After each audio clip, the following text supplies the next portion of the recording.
मोदी जी, मुझे तो भरोसा ही नहीं हो रहा है, आप चाय बेचने वाले हो या केवल नाटक करते हो। क्योंकि एक लड़का एग्ज़ाम फॉर्म भरने जाता है, 700 रुपये का फॉर्म होता है और 150 रुपये का जीएसटी लग जाता है। आप ही बताइए, एक बेरोज़गार युवक 700 रुपये दे नहीं सकता है, 150 रुपये का अतिरिक्त बोझ देने की क्या ज़रूरत थी। तो इस हिसाब से जीएसटी कितना उपयोगी है, कितना नहीं है, एक बेरोज़गार युवक के लिए केवल आप ही समझ सकते हैं।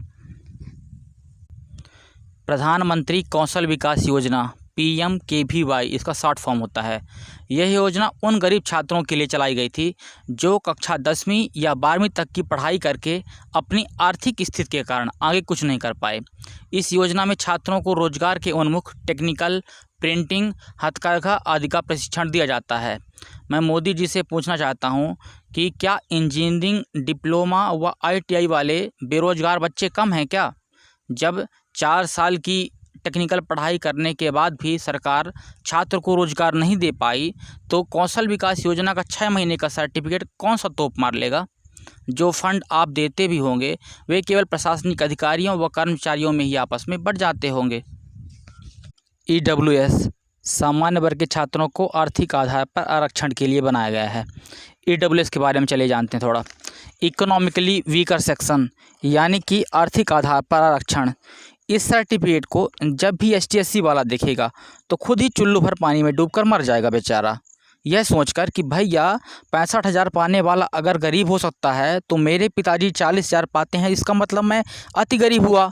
और जिनके पिताजी की सैलरी 10,000 हो तो क्या कहला जाएगा, उसको महागरीब बोलेंगे या कि इसका उत्तर फिर मोदी जी देंगे। दरअसल EWS सर्टिफिकेट उसी का बनेगा जिनकी सालाना आय 8 लाख से कम होगी, यानी कि 65 से 66 हज़ार के करीब पाने वाला EWS सर्टिफिकेट के पात्र होगा। मोदी जी, ये आपका वोट बैंक है या कि आपका दिमाग? भला 65,000 सैलरी पाने वाला गरीब कैसे हो सकता है? करना ही था तो कम से कम 30,000 तक की सैलरी वालों का करते। अप्रेंटिसशिप मोदी सरकार के पहले से चल रही एक प्रक्रिया है, इसके बारे में थोड़ा समझते हैं। अप्रेंटिसशिप भारत सरकार या राज्य सरकार का एक ऐसा उपक्रम है जिसमें कि सिलेक्शन होने पर छात्र को एक क्षणिक सी अनुभूति होती है, लेकिन बाद में धीरे धीरे पता चलने लगता है कंपनी 1 साल बाद लात मारकर भगा देगी। 6,000 की अप्रेंटिस करने के बाद लड़का जब भी किसी प्राइवेट कंपनी में जाता है बड़े शान के साथ कि मैंने गवर्नमेंट से अप्रेंटिसशिप की है, अब तो कंपनी मुझे 15,000 से कम नहीं देगी। लेकिन जब बाद में कंपनी का मैनेजर या कि HR छात्र से पूछते हैं, सर आप 8,000 से काम कर सकेंगे या नहीं, तो फिर लड़के के सारे अरमान उसी टाइम पानी पे पानी फिर जाते हैं। इन सब का जो मेरा बताने का मतलब था, अप्रेंटिसशिप हो या कि PMKVY कौशल विकास योजना हो या कि कोई भी सर्टिफिकेट हो, अगर छात्रों को इससे बराबर फ़ायदा या कि अनुकूल फ़ायदा नहीं हो रहा है तो ऐसी सर्टिफिकेट या ऐसे अप्रेंटिसशिप का क्या मतलब रह जाता है। चलिए, ये तो थी अभी अप्रेंटिसशिप और बाकी जितने भी सर्टिफिकेट होते हैं, और अब देखते हैं रेलवे की क्या दशा। और बताने की ज़रूरत नहीं है कि पूरे देश में करोड़ों युवा परीक्षा की तैयारी करते हैं। साल भर की रेलवे की वैकेंसी आएगी, बहुत मुश्किल से आती है। आपको याद होगा कि हमने कई महीनों तक रेलवे सीरीज चलाई थी, तब जाकर 2019 में वैकेंसी आई 1,46,000 नौकरियों की। आपको बताते हुए ये हर्ष का हश्र हो रहा है, हिंदी में समझिए कि परीक्षा के भी 1 साल से ज़्यादा समय हो गए हैं, वैकेंसी आए हुए 2.5 साल हो गए हैं, मगर loco pilot, assistant loco pilot की बहाली, ज्वाइनिंग की प्रक्रिया अभी तक पूरी नहीं हुई है। रेलवे के लोग कहते हैं कि कोरोना के कारण नहीं देरी हो रही है। कोरोना तो मार्च से शुरू हुआ है भारत में, आधिकारिक रूप से 24 मार्च से। तो नौजवान परेशान हैं। NTPC एक होता है रेलवे में, नॉन टेक्निकल परीक्षा, उसके भी फॉर्म भरे, परीक्षा गायब हो गई। अब जब उन नौजवानों को ये बताया जा रहा है, और पहली बार, ये बहुत अच्छी बात है रेलवे की तरफ से कि पहली बार रेलवे ने पारदर्शिता दिखाई है और नई भर्तियों पर प्रतिबंध लगा दिया है। और इस साल Indian railway medical services, Indian railway personal services में कोई भर्ती नहीं होगी। ये ज़रूर कहा गया है कि जो पहले भर्तियां निकली हैं उन पर असर नहीं पड़ेगा, लेकिन उनकी वैकेंसी ही पूरी नहीं हो रही है, ज्वाइनिंग ही नहीं हो रही है। आप रेल मंत्री के ट्विटर हैंडल पर जाके देखिए तो लोको पायलट और असिस्टेंट लोको पायलट, ये zone, Bhopal zone, Gorakhpur zone, Mumbai zone, मार लड़के तमाम उस पर शिकायतें कर रहे हैं, पर कोई सुनने वाला है नहीं। उनकी अब लगता है भी नहीं है कि रेलवे की कोई अब सुनेगा। कारण यह है कि रेलवे की कमाई खराब हो गई है, कम हो गई है, हालत खस्ता हो गई है। वैसी नहीं है जैसे पीयूष गोयल के ट्विटर हैंडल पर रेलवे दिखती है चमकती हुई। वैसी ब्रांडिंग काश रेलवे भीतर से भी होती तो कल्याण हो जाता रेलवे का। ये एक बड़ा सवाल है, क्योंकि रेलवे सरकारी क्षेत्र में सबसे अधिक नौकरी देने वाली संस्था है।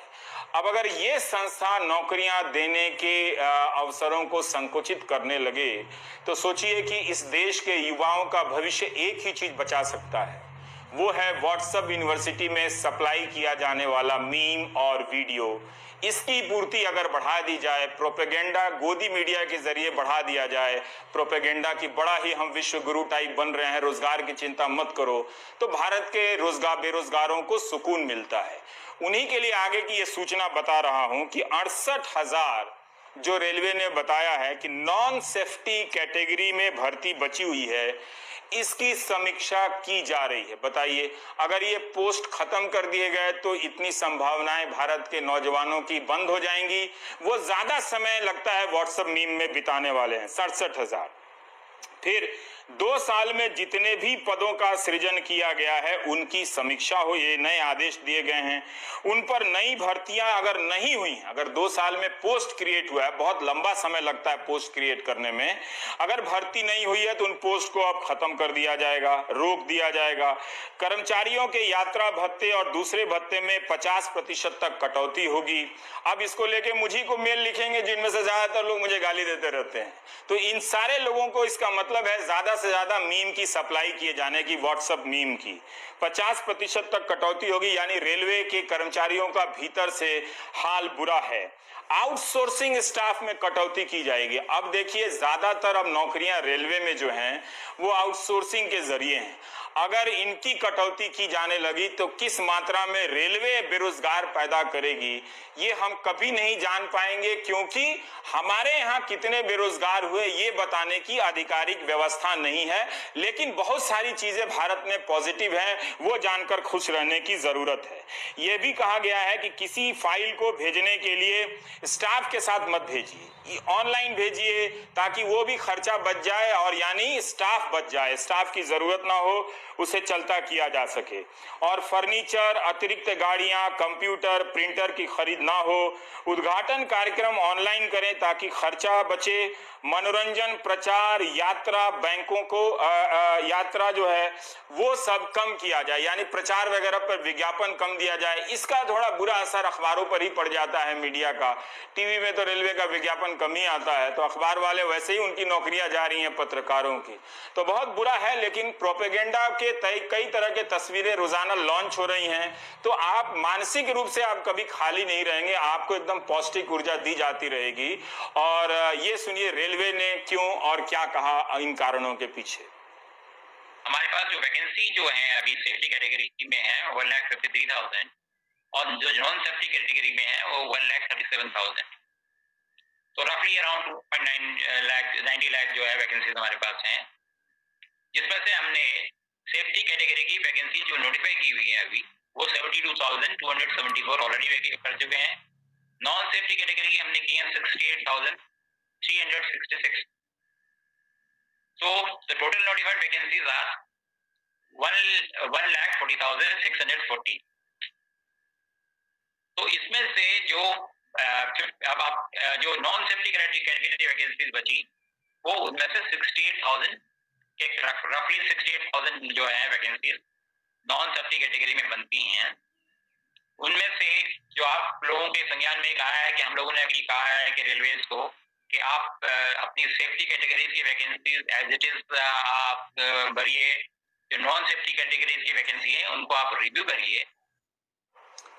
अब ये बेरोजगार पूछेंगे कि विपक्ष कहाँ है, विपक्ष ट्वीट कर रहा है, वो उठा रहा है, लेकिन यही बेरोजगार विपक्ष को कौन पूछता है।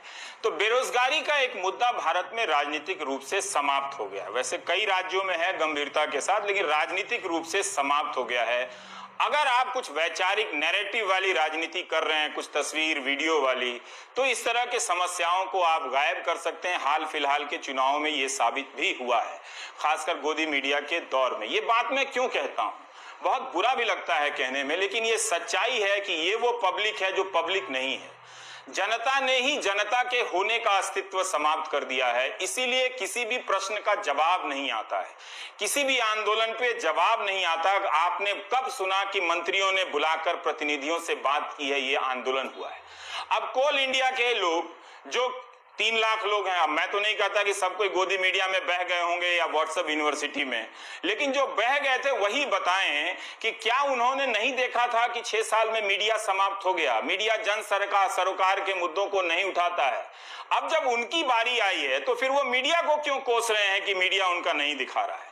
क्या आपको लगता है, पता भी है कि 3 दिनों के लिए कोल इंडिया में जो प्राइवेटाइजेशन हुआ है उसको लेकर 3 लाख कर्मचारी आंदोलन कर रहे हैं? आपको कभी पता नहीं चलेगा। अब इन्हीं से पूछिए कि क्या इनको इस बात का फर्क पड़ता है कि सफूरा जरगर एक गर्भवती महिला के खिलाफ किस तरह से अन्याय हुआ, भीमा कोरेगांव केस में किस तरह से 2 साल का ट्रायल नहीं हुआ और एक नौजवान लड़के को उठाकर जेल में बंद कर दिया गया, सुधा भारद्वाज।